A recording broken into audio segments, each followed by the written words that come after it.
आज का ये एपिसोड शुरू करने से पहले एक छोटी सी बात। क्या आप भी अपना पॉडकास्ट बनाने की सोच रहे हैं? तो एंकर ट्राई कीजिए। ये पॉडकास्ट बनाने का सबसे आसान तरीका है। नंबर एक, ये फ्री है। नंबर दो, इसमें कई सारे ऐसे टूल्स हैं जो आपको अपने फोन और कंप्यूटर पर रिकॉर्ड और एडिट करने की फैसिलिटी देते हैं। नंबर तीन, आप अपने पॉडकास्ट को डिस्ट्रीब्यूट भी कर सकते हैं, जिससे इसे स्पॉटिफाई और दूसरे प्लेटफॉर्म पर सुना जा सके।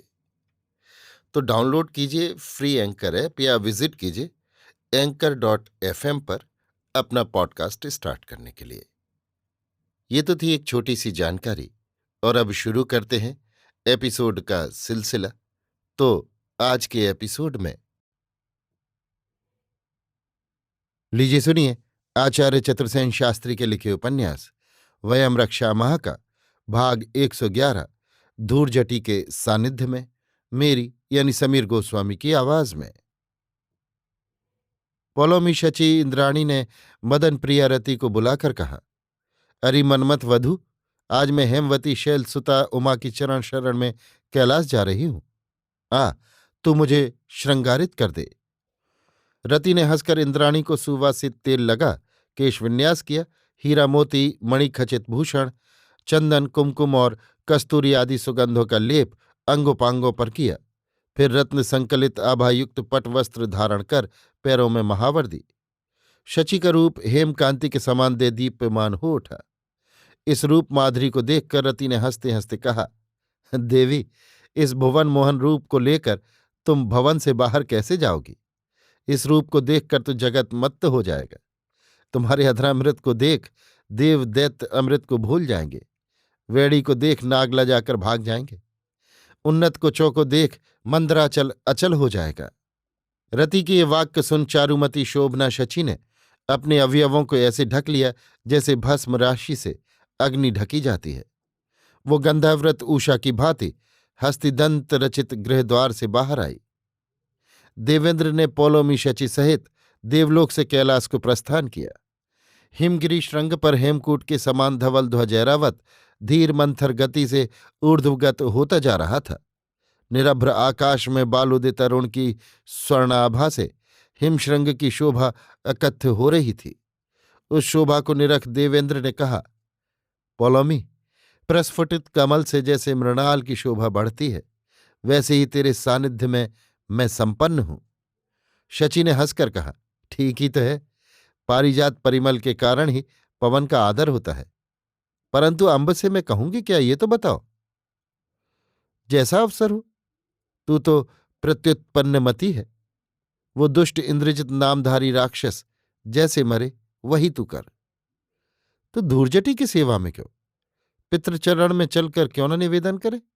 वो तथाकथित इंद्रजित क्या पितृचरणों का भी सामुख्य करने की सामर्थ्य रखता है? प्रिय, उसकी सामर्थ्य का अंत नहीं है। धूर्जटी को छोड़ हमें और आसरा नहीं है। हमें धूर्जटी को उस दुरात्मा से विमुख करना ही होगा।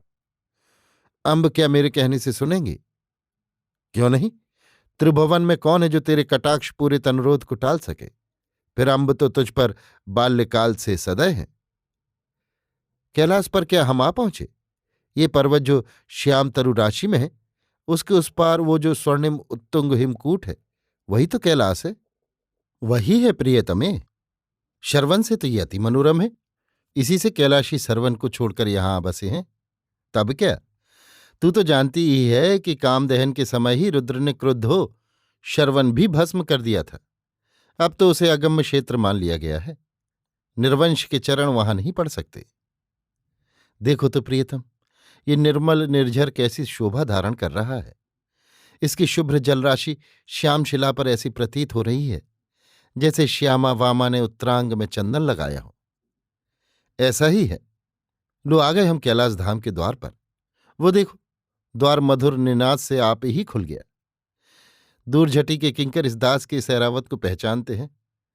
यहां कैसे पक्षी कलरव गान कर रहे हैं। सरोवर में पद्म अभी सूर्योदय अच्छी तरह न होने के कारण पूरे खिले नहीं हैं।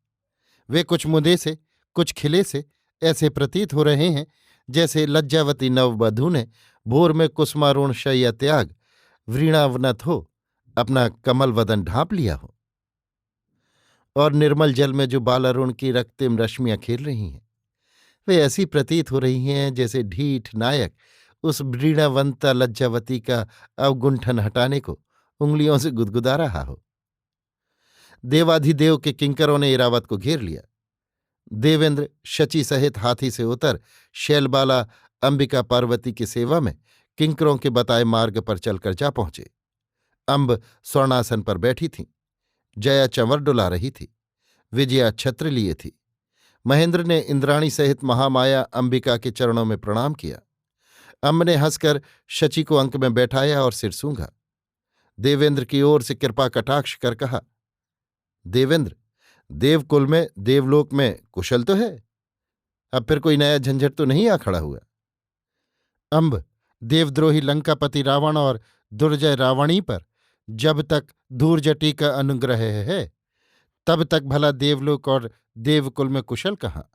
देवकुल तो उस दुरंत रावण से लड़ ही नहीं सकता, और मुझ दास को उसके दुरात्मा पुत्र का कंधे पर कलश रख तीर्थोदक से इंद्राभिषेक करके ही मुक्ति मिली।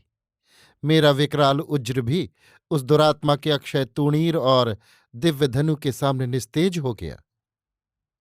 किंतु अब तो रावण का देवकुल से कोई विग्रह नहीं है। अब रावण और उसका वो पुत्र, जो अब मुझ दास को कलंकित करने के लिए इंद्रजीत कहाता है, जब तक जीवित हैं तब तक सब देवकुल के साथ आपका ये दास मृतक ही है। उसने देवों ही की नहीं, आर्यों की परंपरा भी भंग की है। वो देव, दैत्य, असुर, नाग, गंधर्व, समागत सभी को एक करना चाहता है। उसकी यज्ञ विधि भी हमारे अनुकूल नहीं है। उनके कार्यों और आदर्शों से तो देवाधिदेव सहमत है। वो और उसका पुत्र दोनों ही देवाधिदेव के किंकर हैं। फिर तुम मुझसे और देवाधिदेव से उसके अमंगल की क्यों आशा करते हो? अब शची ने कहा, अंब, देवाधिदेव के ही संकेत से मेरे पिता ने दानववंशी होने पर भी देवेंद्र को मुझे दिया। आप ही के आशीर्वाद की छाया से हम संपन्न हैं, निरापद हैं। किंतु आपके आशीर्वचन की अवज्ञा करके उस दुस्सह दुरात्मा ने देवेंद्र को बंदी बनाया।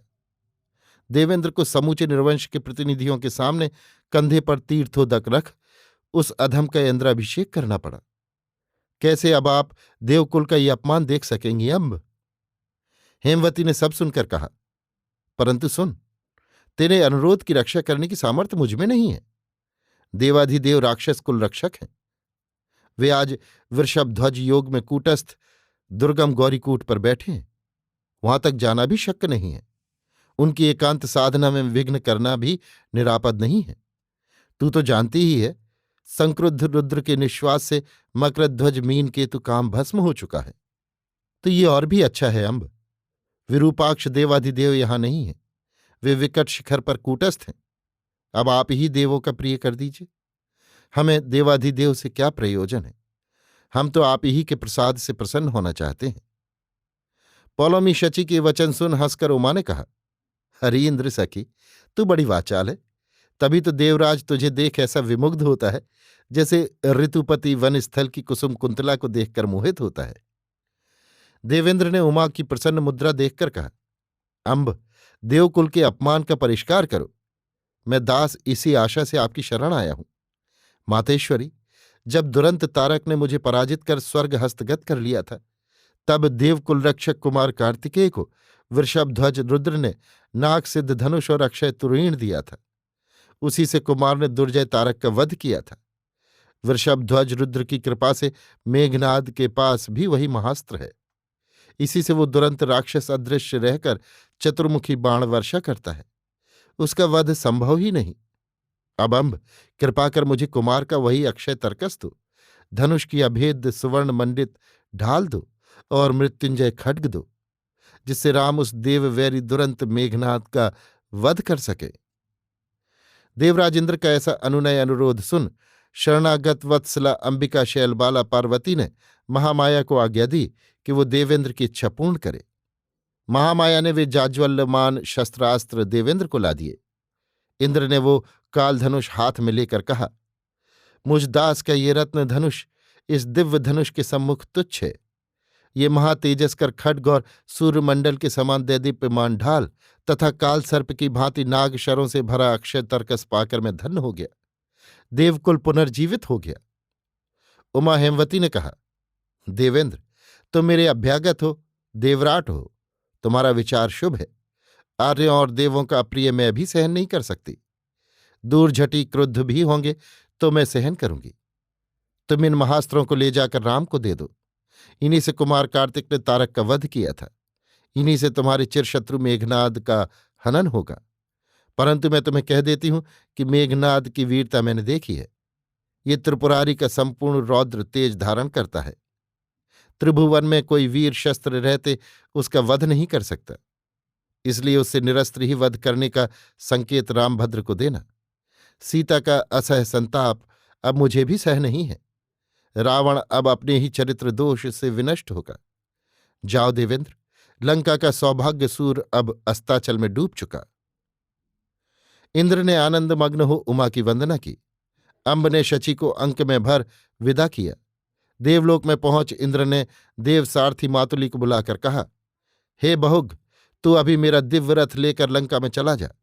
वहां रामकटक में पहुंचकर इन अस्त्रों को अत्यंत सावधानी से रामभद्र की सेवा में पहुंचाकर निवेदन कर कि इंद्रलोक निवासी आपके मंगल की कामना करते हैं और रुद्रप्रिया शैलबाला उमा आप पर प्रसन्न हैं। इन दिव्यास्त्रों से निरस्त्र मेघनाद का वध कीजिए। शंका को मन में स्थान न दीजिए तथा तू भी रथ सहित रामभद्र की सेवा में रह और मेरा अनुरोध निवेदन कर कि आपके पिता महात्मा दशरथ देवप्रिय थे। उन्होंने देवों के लिए युद्ध किए थे। मैं शंबर का वध उनकी सहायता के बिना नहीं कर सकता था। वास्तव में शंबर वध का श्रेय आपके पिता महात्मा दशरथ ही को है। अब रावण का वध आपके हाथ से हो, ये संपूर्ण देवकुल की कामना है। ये दुरात्मा रावण निर्वंश की सारी ही मर्यादा को उलट पलट रहा है। निरंतर 12 दारुण देवासुर संग्राम कर देवों ने दैत्य भूमि को सुरलोक बनाया है। अब पृथ्वी पर 4 ही प्रबल अनार्य देवद्विष नृपति थे। एक वैजंतीपुरी का तिमिरध्वज शंकर, जिसने पांचालपति देवोदास के साथ आपके यशस्वी पिता दशरथ के सम्मुख समर में हनन किया। दूसरा वर्चिन, जिसकी 1 लाख दानव सैन्य को दिवोदास के पुत्र सुदास ने महासमर में समूल नाश कर मार डाला। यद्यपि अनेक आर्य राजाओं ने भी वर्चिन का साथ दिया था। तीसरा भेद, जिसने वर्चिन की मृत्यु के बाद सुदास की अधीनता स्वीकार कर ली है। अब केवल रह गया यही महाबली रावण, जो इन सब से भयानक दुर्जय और दुरंत है। सो हे रामचंद्र, आप इसका वध करके अनार्य जातियों का समूल उच्छेद कीजिए। आपके इस विकट संग्राम के परिणाम पर ही आर्यों और देवों का अस्तित्व निर्भर है। कदाचित इस बार ये रावण जीवित बच गया तो निश्चय ही न आर्यावर्त रहेगा न देवलोक। त्रिलोक का निर्वंश राक्षस हो जाएगा। देवेंद्र का संदेश ध्यान से सुन। दिव्यास्त्रों को सावधानी से ले। महाप्रज्ञ देवसूत मातली ने बद्धांजलि हो देवेंद्र की प्रदक्षिणा कर प्रणाम किया और दिव्य रथ पर चढ़ वो लंका की ओर चला। सहस्त्रों घंटियों की झनकार से उस समय वातावरण मुखरित होकर जैसे राम का जय जयकार कर उठा। अभी आप सुन रहे थे आचार्य चतुर्सेन शास्त्री के लिखे उपन्यास वयम रक्षा महा का भाग 111 दूरजटी के सानिध्य में, मेरी यानी समीर गोस्वामी की आवाज में।